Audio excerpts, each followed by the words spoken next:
All right. Well, as promised, I found an expert because that's what we try to do here. We try not to be ignorant. We try to learn from people who know what the hell they're talking about. I can find very few people in America who speak great English. As a PhD, now at NYU, went to Duke.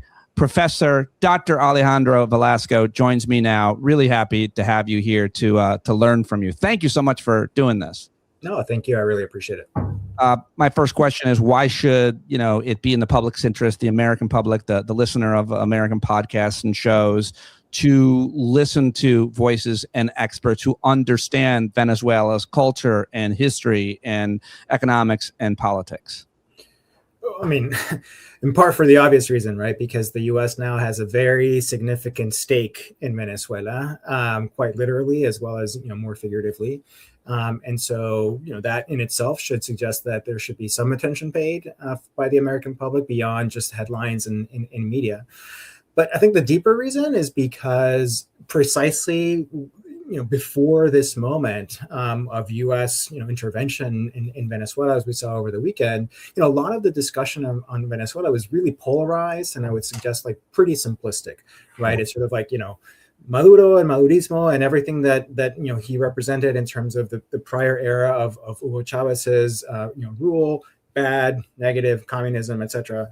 And opponents to that, good. There's a clear kind of narrative, and a lot of the work that I've done as an historian and also somebody who grew up and was raised in Venezuela has been to try to unpack that a little bit, to sort of say that actually what Venezuela needs in order to get out of this polarization is to lean into complexity, right? Is to sort of reject simple narratives.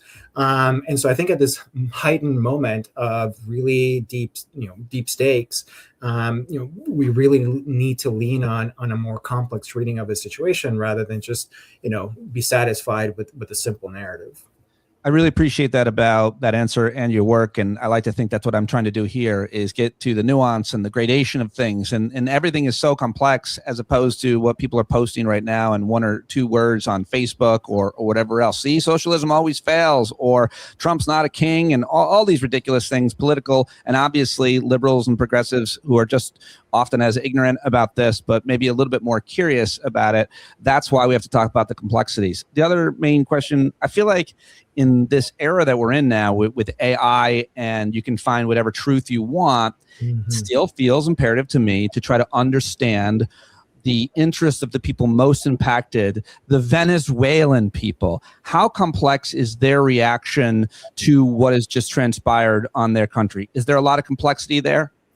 Huge. And I think that the first complexity, the first way to nuance this to say is that there's a Venezuela that is outside of Venezuela, and then there's a Venezuela that's inside Venezuela. And the two are kind of moved by, very different both interests and, of course, motivations. So as, some of your listeners may know, Venezuela has experienced a massive amount of out-migration over the last 10 to 15 years. Somewhere up, the numbers fluctuate somewhat, but at least 8 million, maybe even as many as 9 million. That's a quarter of Venezuela's population have left. Initially, I think that was mostly upper class, but over the last 5 to 10 years, as Venezuela's economic crisis has really, tanked, you see much more like working class sectors, leave on foot across the Darien Gap in Panama, in Colombia, and then in Panama, and then make their way elsewhere to the hemisphere or the world. And so for Venezuelans abroad, I think the reaction to what's happened is one of both at the same time hope, right? I think that, for them, they would like to see a return to kind of, stability and some form of democracy in their home country so that they themselves can return. But for Venezuelans in Venezuela, the story is different, of course. They are the ones who are bearing the brunt of, bombs that are falling, or potential invasion, or the threat of additional intervention.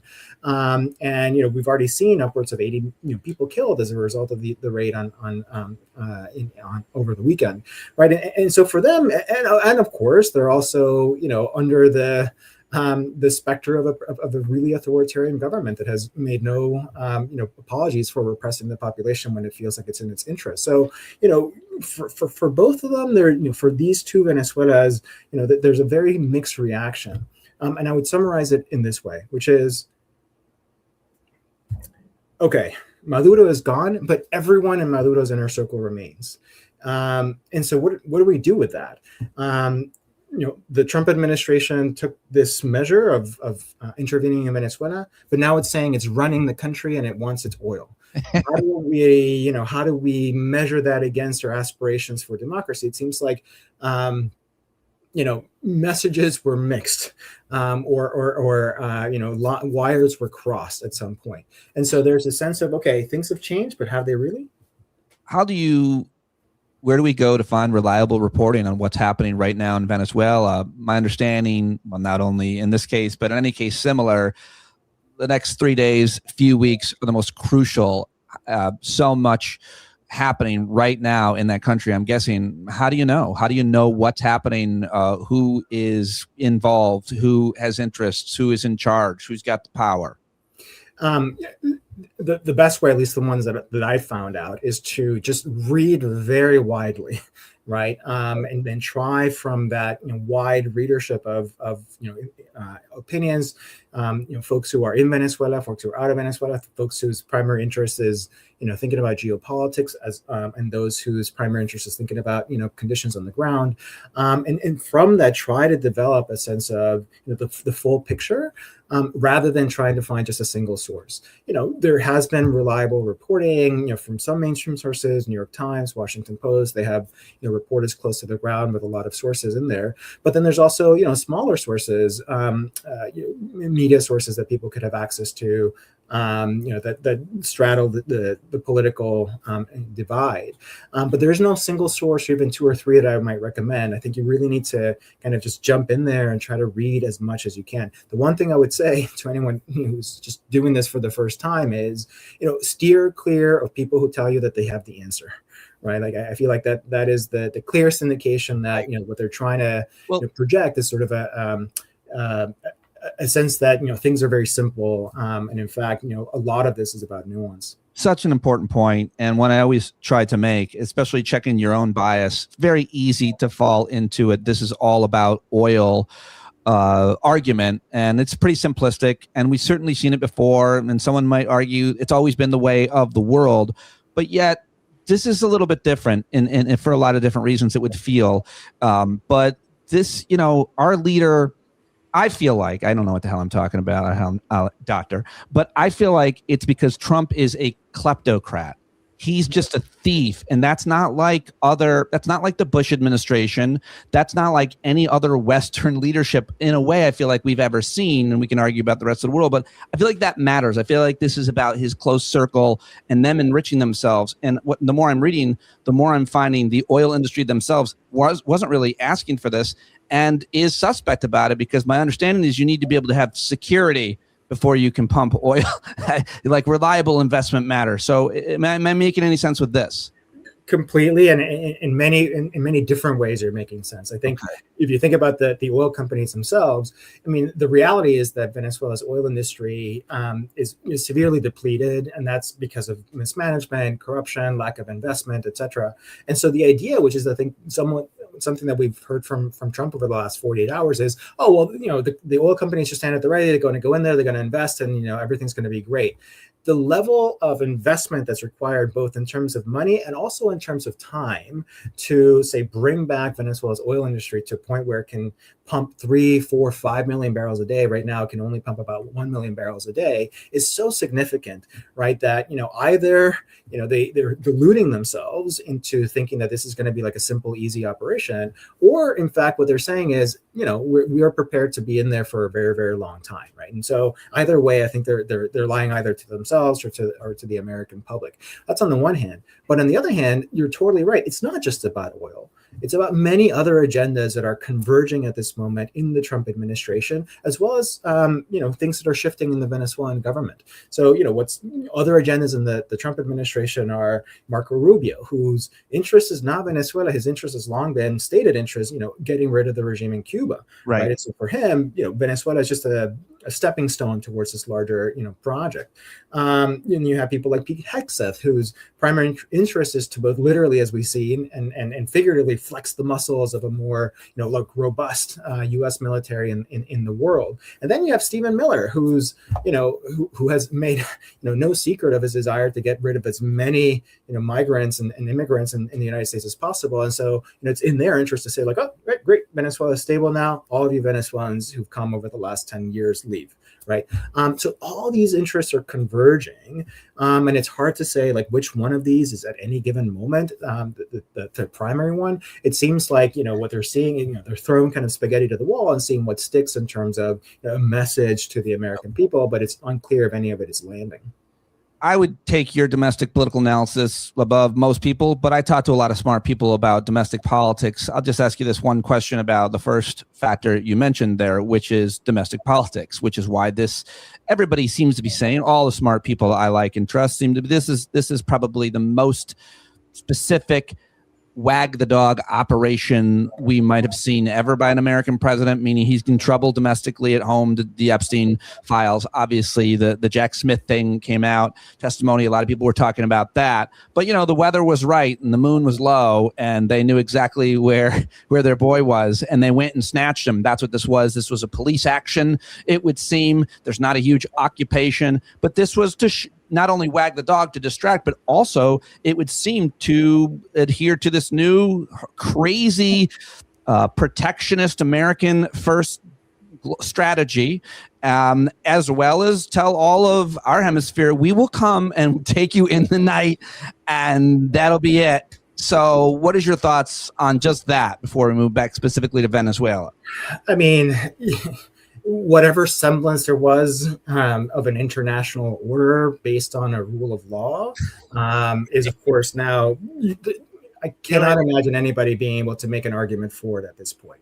Right. It really is the rule of the strongest, and this is where I think Pete Hegseth in particular has been flexing the literal and figurative muscles of the U.S. military. And you're entirely right. If you're Gustavo Petro in Bogota, or if you're Claudia Sheinbaum in Mexico City, or any other leader that has said we respect sovereignty, we respect the rule of law, we respect the will of the people in our countries, and yet they're being threatened with this or worse, right? And framed in this narrative where, the truth does not matter, right?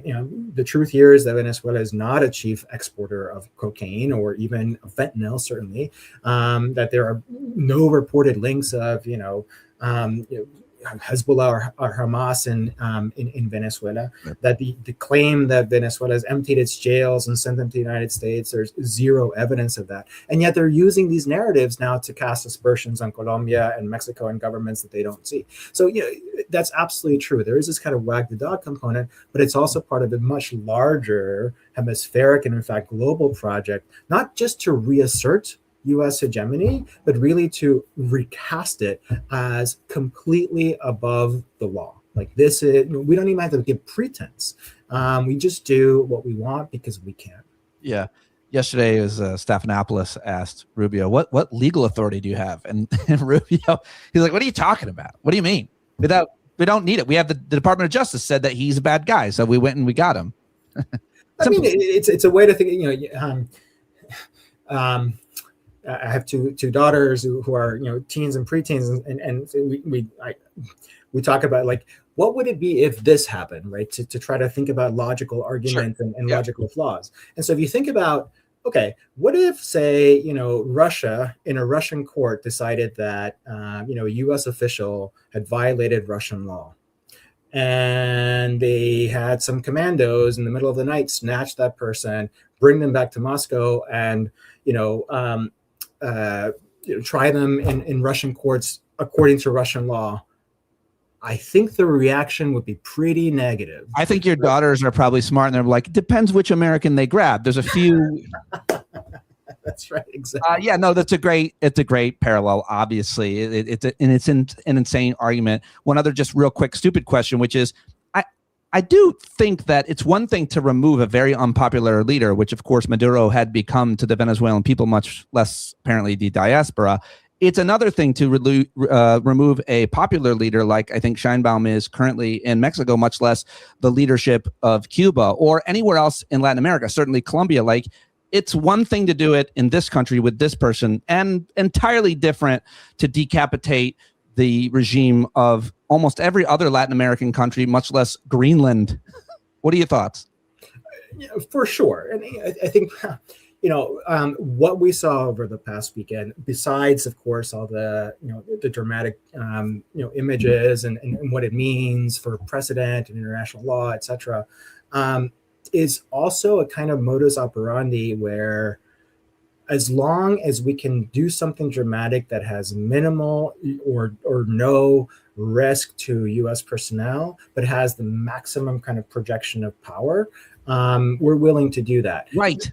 Yeah, right. And so calculus. That's the minimal, like bombing Iran from miles into the sky, just a few pilots and refuelers. In this case, it was a much bigger operation, apparently 150 planes, a lot of drones, whatever. But either way, you describe it perfectly. That's the strategy, minimal impact, no cost to the American people. Although you might argue you could have a larger migration crisis as we increasingly destabilize our neighbors. It's true, but I think so. Your point about Sheinbaum or Petro or Mexico or Colombia, it's more about the projection of power than the reality of power. Right. This is what we're like settling into in Venezuela right now. Of course, Trump said on Saturday and then reasserted it yesterday. We run Venezuela. We're running it. But what Marco Rubio said, I think, is perhaps more accurate or more realistic, which is, well, we're running it by proxy. We're running it really by extortion. We have it's the return of gunboat diplomacy from the early part of the 20th century and Teddy Roosevelt, where we deploy gunboats, in this case aircraft carriers and other kinds of things, and say, if you don't do what we want you to do, we are ready to stage this operation again, right? And so it's less about whether or not they're going to decapitate the Colombian government or the Mexican government, and really much more about bringing them in line. And to the extent that we're seeing, really, unfortunately, countries in Europe not denouncing this, other countries in Latin America not denouncing what just happened, it's giving it, I think, much more legitimacy than it, of course, should have. What do you want to say about Corina Machado? She kissed up to Trump. She got the Nobel Prize. There's reporting that says he's pissed that she didn't turn it down, which is why he turned her down. I mean, you must have both a pithy reaction, although you seem you seem very deep and thoughtful. What do you make of that whole thing and what's left of the leadership there, I guess, is my final question here. Listen, Maria Corina Machado has been in the center of Venezuelan opposition politics for 20 years. Mm-hmm. In fact, longer than 20 years. And she has this tremendous capacity to snatch defeat from the jaws of victory, which is to say that, at various different moments during her political career, she engages in a kind of magical thinking that says, well, if we only do this, everything else will come to be, right? If we only, throw a couple of bombs in Venezuela, like oust the Maduro government, then we'll be in power. If we, try to stage a kind of humanitarian intervention as they did in 2019, the whole regime will fall. On and on with these kinds of examples. And so I think the issue here with Maria Corina Machado is that, yes, of course, she kissed up to Trump, but I think she massively miscalculated who Trump is and what Trump wants. I think what she offered to Trump was democracy first, deals later. And I think what Desi Rodriguez and her team in Venezuela rightly understood is Maduro, Trump wants deals first, not democracy at all. Like, he doesn't care about democracy, right? And what they offered him was like, here, we'll give you two things. We'll give you Maduro's head on a platter. That way you get your showy, spectacle of empire. But then we also will give you some oil concessions. And that's what he wants, right? And Maria Corina Machado was like, no. He believes in democracy. He's the father of freedom, et cetera, et cetera. He does not care about any of that. Right. Added to that, the pettiness of like, well, you should have turned down the Nobel Prize. It wasn't enough that you dedicated it to me. You should have turned it down. And then we start to see a picture where Maria Corina Machado, as we say in colloquial Venezuelan Spanish, no va pa'l baile, like she's not going to get a dance partner. And so, seeing it in those terms, it's hard to say, at least in the medium term, where Maria Corina Machado goes from here. She seems to have been taking a really massive political hit. I have so many more questions. I've learned so much from you before I started talking to you today during today's conversation, just listening to you on other podcasts and reading things you've written. I've learned. Who do you think dropped a dime on Maduro?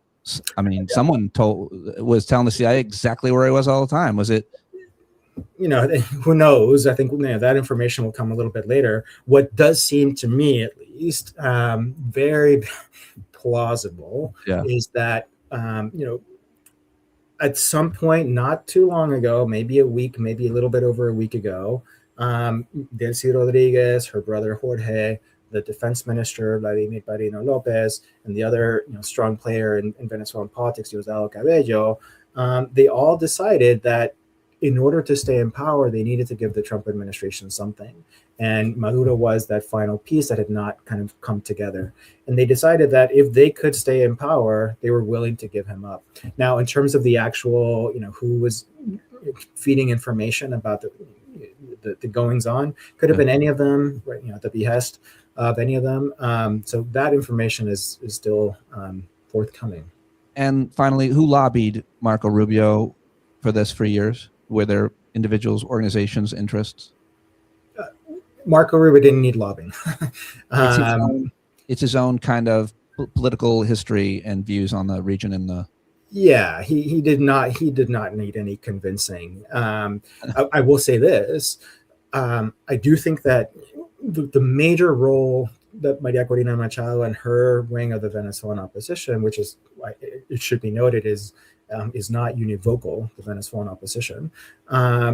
What they contributed to the weekend events was extremely significant, but its outcome was not, of course, what they wanted. And what they contributed was feeding into a narrative about, Maduro being the head of a narco-terrorist organization, right, of, fentanyl producing, giving quarter to Hezbollah and to Hamas, that they have been doing for years. And to see it over the last few months being taken up so dramatically by U.S. officials as the pretext for what we saw over the weekend, it should call into question some of their credibility. So we'll see. Maybe we should call into question the credibility simply because these are the same people from the same political party for sure that have already done this. Fentanyl is this time's WMD. Hezbollah is the link to Al Qaeda. I mean, I covered that war and read every single book and interviewed everybody about what led to that war, and that's why people like me see these echoes and we get so worked up. But that's why I want to talk to someone like you who can differentiate. It's a different time, it's a different country, it's a different conflict, and there's a lot that needs to be learned. So thank you so much for teaching us. I found you just through your academic work and appearances on other shows. Is there something that we can plug for you? A book? Where do you post most on social media? I post a lot on X, but I also I'm doing op-eds all over the place. So if you just type my name on Google, it'll come up. I hope we get to talk to you again, and really appreciate you joining me. Thank you. All right. Thanks everybody for watching live, and to support my work, patreon.com/PeteDominic. Listen to the podcast where most of you will hear this. Thank you very much. Bye-bye.